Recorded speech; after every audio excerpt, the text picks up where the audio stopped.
Hi, ನಾನು Sandeep from tech in Kannada. ಇವತ್ತು ನನ್ನ ಮುಂದೆ ಐಕೂನವರು ಹೊಸದಾಗಿ ಲಾಂಚ್ ಮಾಡ್ತಾ ಇರುವಂಥ iQOO Neo 10R ಒಂದು ಫ್ಲ್ಯಾಗ್ಶಿಪ್ ಕಿಲ್ಲರ್ ಸ್ಮಾರ್ಟ್ಫೋನ್ ಇದೆ. ನನಗೆ ಬಂದಿರುವಂಥ ಮಾಹಿತಿ ಪ್ರಕಾರ ಈ ಸ್ಮಾರ್ಟ್ಫೋನ್ನ ಬೇಸ್ ವೇರಿಯಂಟು 25,000 ರೂಪಾಯಿ ಒಳಗೆ ಲಾಂಚ್ ಆಗ್ಬೋದು. ಈ ಪ್ರೈಸ್ ರೇಂಜ್ಗೆ ಇದರಲ್ಲಿರುವಂಥ processor one of the most powerful processor ಅಂತ ಅನ್ಬೋದು.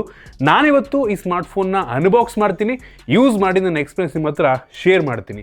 ಏನು ಚೆನ್ನಾಗಿದೆ, ಏನು ಚೆನ್ನಾಗಿಲ್ಲ, ಈ ಪರ್ಟಿಕ್ಯುಲರ್ ಪ್ರೈಸ್ ರೇಂಜಲ್ಲಿ ಫೋನ್ನ ಪರ್ಚೇಸ್ ಮಾಡ್ಬೋದಾ ತಿಳಿಸ್ಕೊಡ್ತೀನಿ. ಅದಕ್ಕಿಂತ ಮುಂಚೆ ನೀವು ನಮ್ಮ tech in Kannada YouTube channel subscribe ಮಾಡ್ಕೊಂಡಿಲ್ಲ ಅಂದರೆ ಈಗಲೇ ಸಬ್ಸ್ಕ್ರೈಬ್ ಮಾಡ್ಕೊಳ್ಳಿ ಮತ್ತು ಬೆಲ್ ಐಕಾನ್ ಕೂಡ ಕ್ಲಿಕ್ ಮಾಡ್ಬೋದು. ಓಕೆ, ಫಸ್ಟ್ ಈ ಫೋನ್ನ ಅನ್ಬಾಕ್ಸ್ ಮಾಡೋಣ. ಗಮನಿಸ್ತಾ ಇದ್ದೀರಾ, ಈ ಫೋನ್ನ ಬಾಕ್ಸ್ ನಮ್ಗೆ ಈ ರೀತಿ ನೋಡೋಕ್ಕೆ ಸಿಗುತ್ತೆ. ಈ ಬಾಕ್ಸನ್ನು ಓಪನ್ ಮಾಡಿದ ತಕ್ಷಣ ಡೈರೆಕ್ಟಾಗಿ ನಮಗೆ ಒಂದು ಸ್ಮಾರ್ಟ್ಫೋನು, ಇದನ್ನು ಪಕ್ಕಕ್ಕಿಟ್ಟರೆ ಇದ್ರ ಕೆಳಗಡೆ ಒಂದು user manual, quick start guide ಮತ್ತು ವಾರಂಟಿ ಕಾರ್ಡು, ನಂತರ ಒಂದು ಟ್ರಾನ್ಸ್ಪರೆಂಟ್ ಬ್ಯಾಕ್ ಕವರ್ ಇದೆ, ಒಂದು ಒಳ್ಳೆ ಕ್ವಾಲಿಟಿಯ TPU ಕವರ್ ಇದಾಗಿದೆ. ಇದ್ರ ಕೆಳಗಡೆ 90 ವ್ಯಾಟ್ನ ಒಂದು ಫಾಸ್ಟ್ ಚಾರ್ಜಿಂಗ್ ಅಡಾಪ್ಟರ್ ಕೊಟ್ಟಿದ್ದಾರೆ, ಸೂಪರ್ ವಿಷಯ. ಆದರೆ ಈ ಫೋನು 80 ವ್ಯಾಟಲ್ಲಿ ಫಾಸ್ಟ್ ಚಾರ್ಜ್ ಆಗುತ್ತೆ. ನಂತರ USB Type C charging cable, Type A ಇಂದ Type C, ಇದರ ಕ್ವಾಲಿಟಿ ಕೂಡ ಚೆನ್ನಾಗಿದೆ. ಇನ್ನು ಕೊನೆಯದಾಗಿ ಒಂದು ಸಿಮ್ ಎಜೆಕ್ಷನ್ ಪಿನ್ ಕೊಟ್ಟಿದ್ದಾರೆ.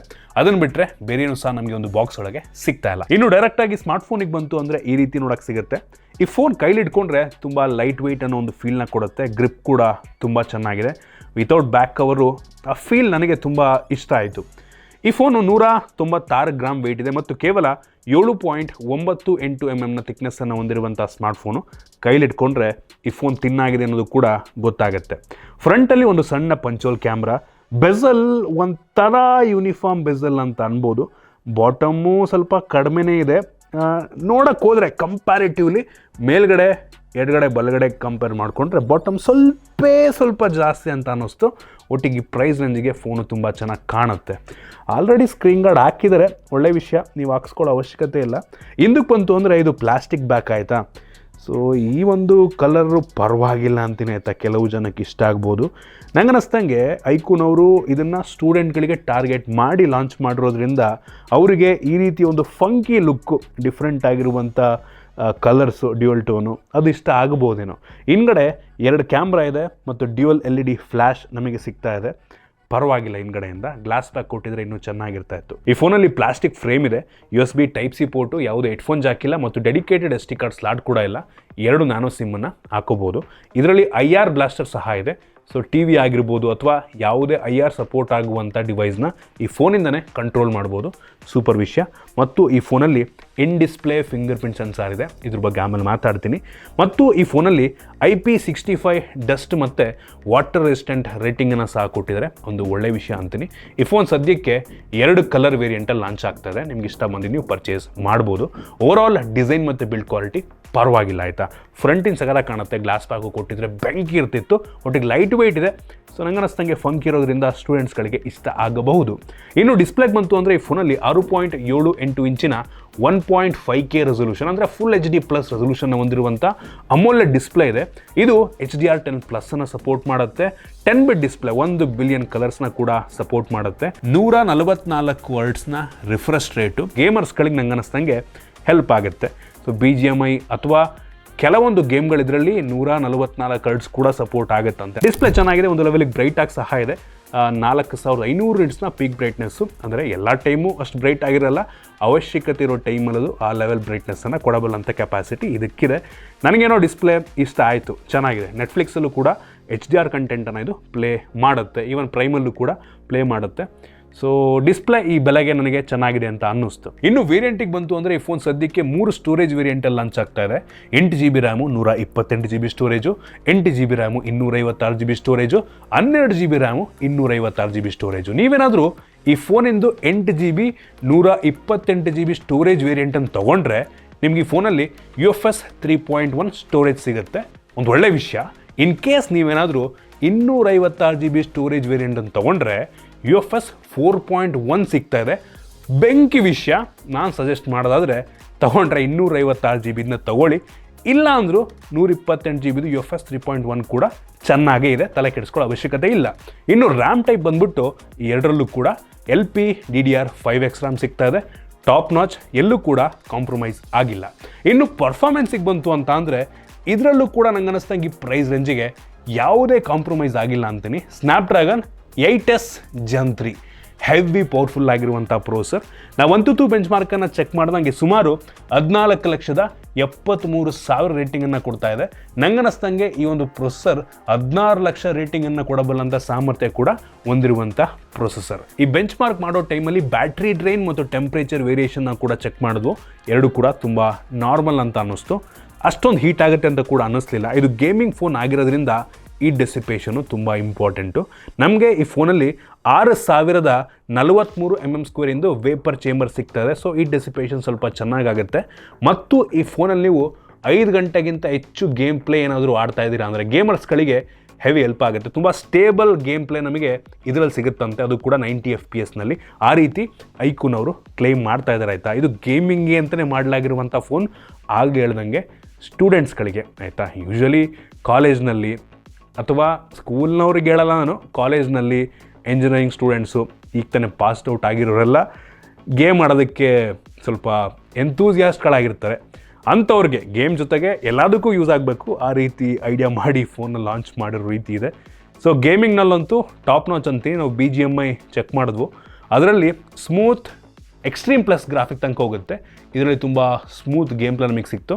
ಮತ್ತು ಮ್ಯಾಕ್ಸಿಮಮ್ ಅಂತ ಅಂದರೆ ಅಲ್ಟ್ರಾ HDR, ಅದರಲ್ಲಿ ಅಪ್ ಟು ಅಲ್ಟ್ರಾ ಗ್ರಾಫಿಕ್ ತನಕ ಹೋಗುತ್ತೆ. ಇದರಲ್ಲೂ ಕೂಡ ನಮಗೆ ಸ್ಮೂತ್ ಗೇಮ್ ಪ್ಲೇ ಸಿಕ್ತು. ಪರ್ಫಾರ್ಮೆನ್ಸ್ನಲ್ಲಿ ಯಾವುದೇ ಕಾಂಪ್ರಮೈಸ್ ಇಲ್ಲ. ಯಾವ ಗೇಮನ್ನು ಬೇಕಾದ್ರೂ ತುಂಬ ಸ್ಮೂತಾಗಿ ರನ್ ಮಾಡುತ್ತೆ. ತುಂಬ ಪವರ್ಫುಲ್ ಆಗಿರುವಂಥ ಪ್ರೊಸೆಸರ್, ತಲೆನೇ ಕೆಡಿಸ್ಕೋಬೇಡಿ. ಇನ್ನು ಕ್ಯಾಮ್ರಾಗೆ ಬಂತು ಅಂತ ಅಂದರೆ ಫಸ್ಟ್ ಆಫ್ ಆಲ್ ಇದು ಕ್ಯಾಮ್ರಾ ಸೆಂಟ್ರಿಕ್ ಫೋನ್ ಅಲ್ಲ, ಬಟ್ ಸ್ಟಿಲ್ ಕ್ಯಾಮ್ರಾ ಪರವಾಗಿಲ್ಲ, ಒಂದು ಲೆವೆಲಿಗೆ ಚೆನ್ನಾಗಿದೆ ಆಯಿತಾ. ರೇರಲ್ಲಿ 2 ಕ್ಯಾಮ್ರಾ ಕೊಟ್ಟಿದ್ದಾರೆ. ಅದರಲ್ಲಿ ಮೈನ್ ಸೆನ್ಸರ್ ಬಂದ್ಬಿಟ್ಟು 50 MP f1.8 ಅಪರ್ಚರ್ನ ಹೊಂದಿರುವಂಥ ಸೋನಿ IMX8082 ಸೆನ್ಸರ್. ಇದರಲ್ಲಿ ಆಪ್ಟಿಕಲ್ ಇಮೇಜ್ ಸ್ಟೆಬಿಲೈಸೇಷನ್ ಸಹ ಇದೆ. ಸೂಪರ್ ವಿಷಯ. ಇದು ತೆಗೆಯುವಂಥ ಫೋಟೋ ಪರವಾಗಿಲ್ಲ ಆಯಿತಾ, ಒಂದು ಲೆವೆಲಿಗೆ ಚೆನ್ನಾಗಿದೆ ಅಂತ ಅನ್ನಿಸ್ತು. ಲೋ ಲೈಟಲ್ಲೂ ಕೂಡ ಲಾಂಗ್ ಎಕ್ಸ್ಪೋಜರ್ ಶಾರ್ಟನ್ನು ತೆಗೆದು ಒಳ್ಳೆ ಔಟ್ಪುಟನ್ನು ಕೊಡುತ್ತೆ. ಟಾಪ್ ನಾಚ್ ಅನ್ನಲ್ಲ, ಪರವಾಗಿಲ್ಲ ಆಯಿತಾ. ಆಗ ಈಗ ಫೋಟೋ ತಗೊಳ್ಳೋರಿಗೆ ಅಷ್ಟೊಂದು ಮ್ಯಾಟ್ರ್ ಆಗಲ್ಲ. ಪಿಕ್ಸೆಲ್ ಪೀಪ್ ಮಾಡೋರಿಗೆ ಅನ್ನಿಸ್ಬೋದು, ಸ್ವಲ್ಪ ಚೆನ್ನಾಗಿರ್ತಿತ್ತಲ್ಲಪ್ಪ ಅಂತ. ಪರವಾಗಿಲ್ಲ, ಆ ಸ್ಯಾಂಪಲ್ ತೋರಿಸ್ತಾ ಇದ್ದೀನಿ ಆಯಿತಾ. ಪೋರ್ಟ್ರೇಟಲ್ಲಿ ಏನಿದೆ, ಈ ಮೈನ್ ಸೆನ್ಸಾರೇ 2x ಝೂಮ್ ಆಗುತ್ತೆ, ಅದು ಡಿಜಿಟಲ್ ಝೂಮ್ ಆಯಿತಾ. ಪೋರ್ಟ್ರೇಟ್ ಶಾರ್ಟ್ಸನ್ನು ಕೂಡ ತೋರಿಸ್ತಾ ಇದ್ದೀನಿ. ಎಡ್ಜ್ ಪರವಾಗಿಲ್ಲ, ಬರೀ 2x ಆಗಿರೋದ್ರಿಂದ ಜಾಸ್ತಿ ಎಕ್ಸ್ಪೆಕ್ಟ್ ಮಾಡೋದಕ್ಕಾಗಲ್ಲ. ಬೊಕ್ಕೆ ಎಲ್ಲ ಒಂದು ಲೆವೆಲ್ಗೆ ನ್ಯಾಚುರಲ್ ಅಂತ ಅನಿಸುತ್ತೆ. ಆ ಸ್ಯಾಂಪಲ್ ನೋಡಿ ನೀವೇ ಜಡ್ಜ್ ಮಾಡ್ಬೋದು. ನಮಗಿದರಲ್ಲಿ ಲೈವ್ ಫೋಟೋಸ್ ಆಪ್ಷನ್ ಸಹ ಇದೆ ಮತ್ತು ಅಲ್ಟ್ರಾ HDR ಡಾಕ್ಯುಮೆಂಟನ್ನು ನಾವು ಶೂಟ್ ಮಾಡ್ಕೋಬೋದು. ಸೂಪರ್ ಮೂನ್ ಫೀಚರ್ ಸಹ ಇದೆ. ಕೊಟ್ಟಿದ್ದಾರೆ ಒಟ್ಟಿಗೆ ಪ್ರೋ ಮಾಡೋದು ಇದು ಎಲ್ಲದೂ.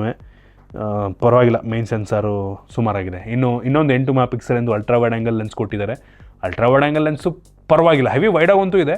ಕ್ಲಾರಿಟಿ ಬರೀ 8 MP ಆಗಿರೋದ್ರಿಂದ ಝೂಮ್ ಮಾಡಿದ್ರೆ ಅಷ್ಟೊಂದು ಡೀಟೇಲ್ಸ್ ರಿಟೇನ್ ಆಗಿರೋದಿಲ್ಲ. ಆ ಸ್ಯಾಂಪಲ್ನು ಕೂಡ ನಾನು ನಿಮಗೆ ತೋರಿಸ್ತಾ ಇದ್ದೀನಿ. ಇದು ಕೂಡ ಒಂದು ಲೋ ಲೈಟಲ್ಲಿ ಒಂದು ಲೆವೆಲಿಗೆ ಪರ್ಫಾರ್ಮ್ ಮಾಡುತ್ತೆ. ಇನ್ನು ಫ್ರಂಟ್ ಕ್ಯಾಮ್ರಾಗೆ ಬಂತು ಅಂತ ಅಂದರೆ 32 MP ಫ್ರಂಟ್ ಕ್ಯಾಮ್ರಾ ಪರ್ಸ್ನಲಿ ನನಗೆ ತುಂಬ ಇಷ್ಟ ಆಯಿತು. ಸಖತ್ ಇಷ್ಟ ಆಯಿತು. ಫೋಟೋ ತೆಗ್ಬಿಟ್ರು ಅವನು, ಅಜ್ಜಿ ಏನು ಗುರು ಇಷ್ಟೊಂದು ಚೆನ್ನಾಗಿದೆ ಗುರು. ನನ್ನ ಮೇಲೆ ನನಗೆ ಡೌಟ್ ಬಂದುಬಿಡುತ್ತೆ ಆಯಿತಾ. ಸಖತ್ತಾಗಿ ತೆಗೆಯುತ್ತೆ. ಒಂದು ಲೆವೆಲಿಗೆ ಫೋಟೋಸಲ್ಲಿ ತುಂಬ ವೈಡ್ ಆಗಿದೆ ಅಂತ ಅನ್ನಿಸ್ತು. ಬಟ್ ನನಗೆ ಒಂದು ಬೇಜಾರಾಗಿದ್ದೇನು ಗೊತ್ತಾ, ಈ ಫ್ರಂಟಲ್ಲೂ ಕೂಡ 4K 30 FPS ವಿಡಿಯೋ ರೆಕಾರ್ಡಿಂಗ್ ಇದೆ. ಆದರೆ 4K 30 FPSಗೆ ಸ್ವಿಚ್ ಆದಾಗ ಹೆವಿ ಝೂಮ್ ಇನ್ ಆಗುತ್ತೆ ಆಯಿತಾ. ನೀವು ಈ ರೀತಿ ಹಿಡ್ಕೊಂಡು ವೀಡಿಯೋ ಮಾಡೋದೇ ತುಂಬ ಕಷ್ಟ ಆಗಿಬಿಡುತ್ತೆ. ಆ ಸ್ಯಾಂಪಲ್ ತೋರಿಸ್ತಾ ಇದ್ದೀನಿ. ನಾರ್ಮಲ್ ಫುಲ್ HDಯಲ್ಲಿ ರೆಕಾರ್ಡ್ ಮಾಡಿದ್ರೆ ನೋಡಿ ತುಂಬ ವೈಡ್ ಆಗಿದೆ. ನೀವು 4K ಸ್ವಿಚ್ ಮಾಡಿದ ತಕ್ಷಣ ತುಂಬ ಝೂಮ್ ಇನ್ ಆಗುತ್ತೆ. ನೀವು ಆ 4Kನಲ್ಲಿ ಈ ಥರ ವಿಡಿಯೋ ಶೂಟ್ ಮಾಡೋದು ಸ್ವಲ್ಪ ಕಷ್ಟ ಆಗುತ್ತೆ ಆಯಿತಾ. ತುಂಬ ಮುಖಕ್ಕೆ ಝೂಮ್ ಇನ್ ಆಗಿರೋ ರೀತಿ ಅನಿಸುತ್ತೆ, ವೈಡ್ ಆಗಿರಲ್ಲ. ಅದೊಂದು ಬೇಜಾರಾಯ್ತು ನನಗೆ. Rare camera 4K 60 FPS video record ಮಾಡುತ್ತೆ. ಅದ್ರ ಕ್ಲಾರಿಟಿ ಕೂಡ ಚೆನ್ನಾಗಿದೆ. ತುಂಬ ಸ್ಟೇಬಲ್ ಆಗಿ ಸಹ ಇದೆ, ಆಪ್ಟಿಕಲ್ ಇಮೇಜ್ ಸ್ಟೆಬಿಲೈಸೇಷನ್ ಇರೋದ್ರಿಂದ. ಕ್ಯಾಮ್ರಾ ಪರವಾಗಿಲ್ಲ ಆಯಿತಾ. ತುಂಬ ಕೆಟ್ಟದಾಗಿದೆ ಅಂತ ಕೂಡ ಅಲ್ಲ, ತುಂಬ ಹೆವಿ ಬೆಂಕಿ ಅಂತಲೂ ಕೂಡ ಅಲ್ಲ, ಚೆನ್ನಾಗಿದೆ, ಒಂದು ಲೆವೆಲಿಗೆ ಚೆನ್ನಾಗಿದೆ. ಆ ಸ್ಯಾಂಪಲ್ ನೋಡಿ ನೀವೇ ಜಡ್ಜ್ ಮಾಡಿರ್ತೀರ. ಫ್ರಂಟ್ ಕ್ಯಾಮ್ರಾ ಅಂತೂ ನನಗೆ ತುಂಬ ಇಷ್ಟ ಆಯಿತು. ಇನ್ನು ಸೆಕ್ಯೂರಿಟಿಗೆ ಬಂತು ಅಂದರೆ ಆಪ್ಟಿಕಲ್ ಇನ್ ಡಿಸ್ಪ್ಲೇ ಫಿಂಗರ್ ಪ್ರಿಂಟ್ ಸೆನ್ಸಾರು ತುಂಬ ಫಾಸ್ಟ್ ಆಗಿದೆ. ಫೇಸ್ ಅನ್ಲಾಕ್ ಸಹ ಕೊಟ್ಟಿದ್ದಾರೆ, ಇದು ಕೂಡ ತುಂಬ ಫಾಸ್ಟ್ ಆಗಿದೆ. ಮತ್ತು ವೈಡ್ ವೈನ್ L1 ಸೆಕ್ಯೂರಿಟಿ ಕೊಟ್ಟಿದ್ದಾರೆ. ನೆಟ್ಫ್ಲಿಕ್ಸ್ ಮತ್ತು ಪ್ರೈಮಲ್ಲೆಲ್ಲ HD ಕಂಟೆಂಟನ್ನು ನೀವು ಪ್ಲೇ ಮಾಡ್ಬೋದು. ಇನ್ನು ಬ್ಯಾಟ್ರಿಗೆ ಬಂತು ಅಂದರೆ ನೀವು ನಂಬಲ್ಲ, ಈ ಫೋನಲ್ಲಿ 6400 mAh ಕೆಪಾಸಿಟಿಯ ಬ್ಯಾಟ್ರಿ ಇದೆ. ಸ್ಲಿಮ್ಮೆಸ್ಟ್ 6400 mAh ಕೆಪಾಸಿಟಿ ಬ್ಯಾಟ್ರಿ ಅಂತ ಈ ರೀತಿ iQOOನವ್ರು ಕ್ಲೈಮ್ ಮಾಡ್ತಾರೆ. ಹೆವಿ ಇಂಪ್ರೆಸಿವ್ ಅಂತೀನಿ. ಇಷ್ಟು ತಿನ್ನಾಗಿರುವಂಥ ಫೋನಲ್ಲಿ 6400 mAh ಕೆಪಾಸಿಟಿ ಬ್ಯಾಟ್ರಿ ಅಂತ ಅಂದರೆ ಸೂಪರ್ ವಿಷಯ. ಹೆವಿ ಇಂಪ್ರೆಸಿವ್ ಅಂತೀನಿ. ತುಂಬ ಒಳ್ಳೆಯ ಬ್ಯಾಟ್ರಿ ಬ್ಯಾಕಪ್ ಕೊಡುತ್ತೆ ಮತ್ತು ಬಾಕ್ಸ್ ಒಳಗೆ 90 ವ್ಯಾಟ್ನ ಚಾರ್ಜರ್ ಕೊಟ್ಟಿದ್ದಾರೆ. ಬಟ್ ಈ ಫೋನು 80 ವ್ಯಾಟಲ್ಲಿ ಫಾಸ್ಟ್ ಚಾರ್ಜ್ ಆಗುತ್ತೆ. ಸೂಪರ್ ವಿಷಯ. ಜೊತೆಗೆ ಈ ಫೋನಲ್ಲಿ ಬೈಪಾಸ್ ಚಾರ್ಜಿಂಗ್ ಸಹ ಇದೆ. ಈ ಫೋನ್ ಫುಲ್ ಚಾರ್ಜ್ ಆದ ತಕ್ಷಣ ಚಾರ್ಜರಿಂದ ಡೈರೆಕ್ಟಾಗಿ ಫೋನ್ ರನ್ ಆಗಿ ಶುರುವಾಗುತ್ತೆ. ಇದರಿಂದ ಬ್ಯಾಟ್ರಿ ಕೂಡ ಸ್ವಲ್ಪ ಜಾಸ್ತಿ ದಿನ ಬಾಳಿಕೆ ಬರುತ್ತೆ. ಮತ್ತು ಬ್ಯಾಟ್ರಿ ತುಂಬ ಬೇಗ ಹಾಳು ಕೂಡ ಆಗೋಲ್ಲ. ಮತ್ತು iQOO ಹೇಳೋ ಪ್ರಕಾರ ಈ ಫೋನ್ನ ಬ್ಯಾಟ್ರಿ ಹೆಲ್ತು ನೀವು 5 ವರ್ಷ ಯೂಸ್ ಮಾಡಿದ್ರೂ ಕೂಡ 80% ಆದರೂ ರಿಟೇನ್ ಆಗಿರುತ್ತೆ ಅಂತ ಅವ್ರು ಅಂತಾರೆ. ಒಂದು ಒಳ್ಳೆಯ ವಿಷಯ. ಇನ್ನು OS ಬಂತು ಅಂದರೆ ಈ ಫೋನಲ್ಲಿ ಆ್ಯಂಡ್ರಾಯ್ಡ್ 15 ಬೇಸ್ ಮಾಡಾಗ್ತಿರುವಂಥ ಫನ್ ಟಚ್ OS 15 ಸಿಗ್ತಾ ಇದೆ. Literally one of the smoothest OS ನಾನು ಇಲ್ಲಿವರೆಗೆ ಯೂಸ್ ಮಾಡಿರೋದ್ರಲ್ಲಿ ಆಯಿತಾ. ಸಖತ್ತು ಸ್ಮೂತ್ ಆಗಿದೆ, ಸಖತ್ ಆಪ್ಟಿಮೈಸ್ ಅಂತೀನಿ ಕೂಡ, ಸ್ವಲ್ಪನೂ ಲ್ಯಾಗ್ ಅಂತ ಅನ್ನಿಸ್ತಿಲ್ಲ. ಸಖತ್ ಆಪ್ಟಿಮೈಸ್ ಮಾಡಿದ್ರೆ ಅಂತ ಕಾಣುತ್ತಾ ಆಯಿತಾ. ಕೆಲವೊಂದು ಬೇಡದಿರೋಂಥ ಅಪ್ಲಿಕೇಶನ್ಗಳಿದ್ದಾವೆ, ಅದನ್ನು ನೀವು ಅನ್ಇನ್ಸ್ಟಾಲ್ ಕೂಡ ಮಾಡ್ಕೋಬೋದು. ಮತ್ತು iQOO ಹೇಳೋ ಪ್ರಕಾರ ಈ ಫೋನಿಗೆ 3 ವರ್ಷಗಳ ಆ್ಯಂಡ್ರಾಯ್ಡ್ ಅಪ್ಡೇಟು ಮತ್ತು 4 ವರ್ಷಗಳ ಸೆಕ್ಯೂರಿಟಿ ಪ್ಯಾಚನ್ನು ಕೊಡ್ತಾರಂತೆ. ಓಕೆ ಅಂತೀನಿ ಆಯಿತಾ. ಮತ್ತು ಈ ಫೋನು ಸುಮಾರು 5 ವರ್ಷ 60 ತಿಂಗಳ ಕಾಲ ಲ್ಯಾಕ್ ಫ್ರೀ ಎಕ್ಸ್ಪೀರಿಯೆನ್ಸನ್ನು ನೀಡುತ್ತೆ ಅಂತ iQOO ಹೇಳ್ತಾರೆ. ಹೌದು, ನಂಗೆ ಅನ್ನಿಸ್ತಂಗೆ ಇದು ಪವರ್ಫುಲ್ ಆಗಿರುವಂಥ ಪ್ರೊಸೆಸರ್ ಆಗಿರೋದ್ರಿಂದ ಮುಂದಿನ 5 ವರ್ಷ ನಾವು ಆರಾಮಾಗಿ ಯೂಸ್ ಮಾಡ್ಬೋದು. OS ಓಕೆ ಅಂತೀನಿ, ಕೆಲವು ಜನಕ್ಕೆ ಇದು ಇಷ್ಟ ಆಗ್ಬೋದು. ಕಸ್ಟಮೈಸೇಷನ್ ಆಪ್ಷನ್ ಎಲ್ಲ ತುಂಬ ಚೆನ್ನಾಗಿ ಕೊಟ್ಟಿದ್ದಾರೆ. ಮತ್ತು ಇದರಲ್ಲಿ ಕೆಲವೊಂದು AI ಫೀಚರ್ ಸಹ ಇದೆ. Circle to search feature finally ಈ ಫೋನ್ಗೂ ಸಹ ಬಂದಿದೆ. ಮತ್ತು AI ರೇಸರ್ ಫೀಚರ್ ಇದೆ. ಇನ್ಸ್ಟ್ಯಾಂಟ್ ಕಟ್ಔಟ್ ಫೀಚರು, ಅದನ್ನು ನೀವು ಸ್ಟಿಕ್ಕರ್ ರೀತಿ ಮಾಡೋದಕ್ಕೆ ಯೂಸ್ ಮಾಡ್ಕೋಬೋದು. AI ಫೋಟೋ ಅನೌನ್ಸಿಂಗ್ ಫೀಚರ್ ಆಗಿರ್ಬೋದು. ಮತ್ತು ಕೆಲವೊಂದು ಗೂಗಲ್ದು ಜೆಮಿನಾಯ್ ಫೀಚರ್ ಕೂಡ ನಮಗಿದರಲ್ಲಿ ಸಿಗ್ತಾ ಇದೆ. ಈ ರೀತಿ ಕೆಲವೊಂದು ಬೇಸಿಕ್ AI ಫೀಚರ್ಗಳನ್ನ ಕೊಟ್ಟಿದ್ದಾರೆ ಆಯಿತಾ. ಓಕೆ ಅಂತೀನಿ. ಇನ್ನು ಸ್ಪೀಕರಿಗೆ ಬಂತು ಅಂದರೆ ಸ್ಟೀರಿಯೋ ಸ್ಪೀಕರು, ಬಾಟಮ್ ಫೈರಿಂಗ್ ಒಂದು ಮತ್ತು ಮೇಲ್ಗಡೆ ಇನ್ನೊಂದು ಸ್ಪೀಕರ್ ಇದೆ. ಸೊ ಎರಡು ಕೂಡ ಸ್ಟೀರಿಯೋ ರೀತಿ ಕೆಲಸವನ್ನು ಮಾಡುತ್ತೆ. ಸ್ಪೀಕರ್ನ ಕ್ಲಾರಿಟಿ ಚೆನ್ನಾಗಿ ಜೋರಾಗಿ ಕೂಡ ಕೇಳುತ್ತೆ. ನನಗೆ ತುಂಬ ಒಳ್ಳೆ ಸ್ಪೀಕರ್ ಅಂತಲೇ ಅನ್ನಿಸ್ತು. ಇನ್ನು ಕನೆಕ್ಟಿವಿಟಿಗೆ ಬಂತು ಅಂತ ಅಂದರೆ Wi-Fi 6 ಇದೆ, ಸೂಪರ್ ವಿಷಯ.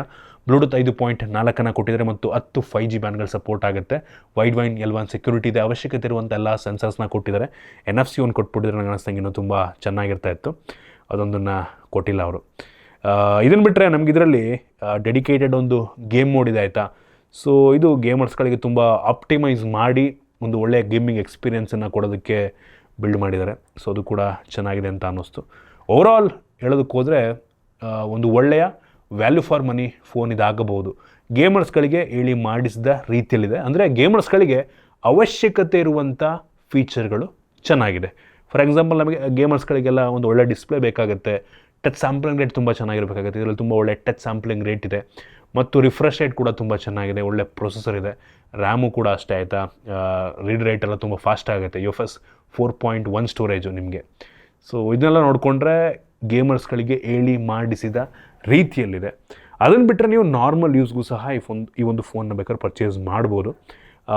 25,000 ಲಾಂಚ್ ಆಗುತ್ತೆ ಅಂತ ಹೇಳಲಾಗ್ತಾ ಇದೆ. ನನಗಿದ್ರಲ್ಲಿ ಏನಿದ್ದಿದ್ರೆ ಇನ್ನೂ ಇಂಪ್ರೆಸಿವ್ ಅನ್ನಿಸ್ತಾ ಇತ್ತು ಅಂತ ನೀವು ಕೇಳಿದ್ರೆ, ಗ್ಲಾಸ್ ಬ್ಯಾಕ್ ಒಂದು ಕೊಟ್ಬಿಟ್ಟಿದ್ರೆ ಬೆಂಕಿ ಇರ್ತಿತ್ತು ಆಯಿತಾ. ಫುಲ್ ಆಲ್ಮೋಸ್ಟ್ ಕಂಪ್ಲೀಟ್ ಆಗ್ತಾ ಇತ್ತು ಅಂತ ನನಗೆ ಅನಿಸುತ್ತೆ ಈ ಪ್ರೈಸ್ ರೇಂಜಿಗೆ ಆಯಿತಾ. ಒಂದು ಒಳ್ಳೆಯ ಸ್ಟಿಲ್ ನಂಗೆ ಗೊತ್ತಿಲ್ಲ ಈ ಗ್ಲಾಸ್ ಬ್ಯಾಕ್ ಎಷ್ಟು ಜನಕ್ಕೆ ಮ್ಯಾಟ್ರ್ ಆಗುತ್ತೆ ಅಂತ. ಬಟ್ ಸ್ಟಿಲ್ ಇದರಲ್ಲಿರುವಂಥ ಸ್ಪೆಸಿಫಿಕೇಷನ್ ಮೆಜಾರಿಟಿ ಜನರ ರಿಕ್ವೈರ್ಮೆಂಟನ್ನು ಫುಲ್ಫಿಲ್ ಮಾಡುತ್ತೆ. ಕ್ಯಾಮ್ರಾ ಸ್ಯಾಂಪಲ್ ನೋಡಿದ್ದೀನಿ, ನಿಮ್ಗೆ ಅದು ಇಷ್ಟ ಆಯಿತು ಅಂದರೆ ಮಾತ್ರ ಪ್ರಿಫರ್ ಮಾಡಿ. ನನಗಂತೂ ಈ ಫೋನು ಒಂದು ಒಳ್ಳೆಯ ಫ್ಲ್ಯಾಗ್ಶಿಪ್ ಕಿಲ್ಲರ್ ಫೋನ್ ಆಗ್ಬೋದು ಅಂತ ಅನ್ನಿಸ್ತಾ ಇದೆ. ನಿಮ್ಗೆ ಇದ್ರ ಬಗ್ಗೆ ಅನ್ನಿಸುತ್ತೆ ಕಾಮೆಂಟ್ ಮಾಡಿ. ಇಷ್ಟ ಆಗಿದ್ರೆ ಲೈಕ್ ಮಾಡಿ, ಶೇರ್ ಮಾಡಿ. ಇದೇ ರೀತಿ ನಮ್ಮ ಬೇರೆ ವಿಡಿಯೋಗಳಿಗೆ ನಮ್ಮ tech in Kannada YouTube channel subscribe ಮಾಡ್ಕೊಂಡಿಲ್ಲ ಅಂದರೆ ಈಗಲೇ ಸಬ್ಸ್ಕ್ರೈಬ್ ಮಾಡ್ಕೊಳ್ಳಿ ಮತ್ತು ಬೆಲ್ ಐಕಾನ್ ಕೂಡ ಕ್ಲಿಕ್ ಮಾಡ್ಬೋದು. ಸಿಗೋಣ ಮತ್ತೆ ಮುಂದಿನ ವಿಡಿಯೋದಲ್ಲಿ.